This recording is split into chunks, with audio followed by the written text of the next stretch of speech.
আসসালামু আলাইকুম। আমি মোহাম্মদ আবিদিন কাদের আদর। তো আপনারা আমাকে দেখতেই পাচ্ছেন আমি কেমন। আসলে আমি জন্মগত ২ হাত নেই। এভাবে আমি আসলে পড়াশোনা করে আজকে এই পর্যন্ত আসছি। আমি এমবিএ পাস। ২০১৪ সালে আমি এমবিএ কমপ্লিট করি।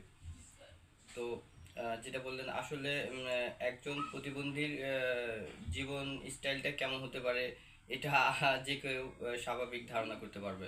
তবে আমার ক্ষেত্রে হয়েছে আমার শুরুতেই আমার মায়ের দ্বারা আমি মার কারণে আমি আজকে এতদূর পর্যায়ে আসছি।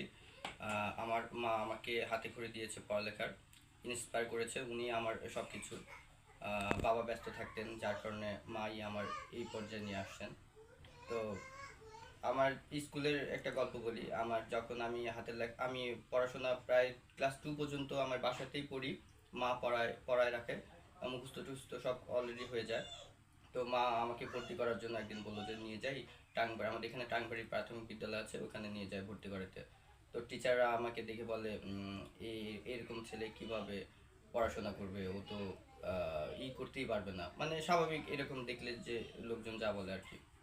তো আম্মা বলতেছে আসলে আপনারা তাকে পড়াশোনা ধরে দেখেন, সে যদি না পারে না কিছু করতে পারে তাহলে আপনারা ভর্তি নিয়েন না।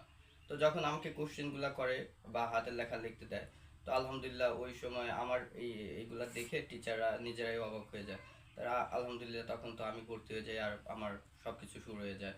তো ওই যে শুরু আজ এখন পর্যন্ত আমি মানে 14 সালে এমবিএ কমপ্লিট করি, আমি 2001-এর এসএসসি ব্যাচ। তো আলহামদুলিল্লাহ আমার মতো যারা প্রতিবন্ধী আছে আমি নিজেও দেখতেছি। তো অনেকের জীবনে অনেক দুঃখ ঘটনা আছে, আমার যে একেবারে নাই তা না। তবে আমি কখনো এরকমভাবে মানে সাপোর্ট পাই না যে তা না, আমি অলওয়েজ সাপোর্ট পেয়েছি, সবার দ্বারাই সাপোর্ট পেয়েছি। তো সাপোর্টের কারণে আজকে এত দূর অ্যাচিভ করতে পারছি।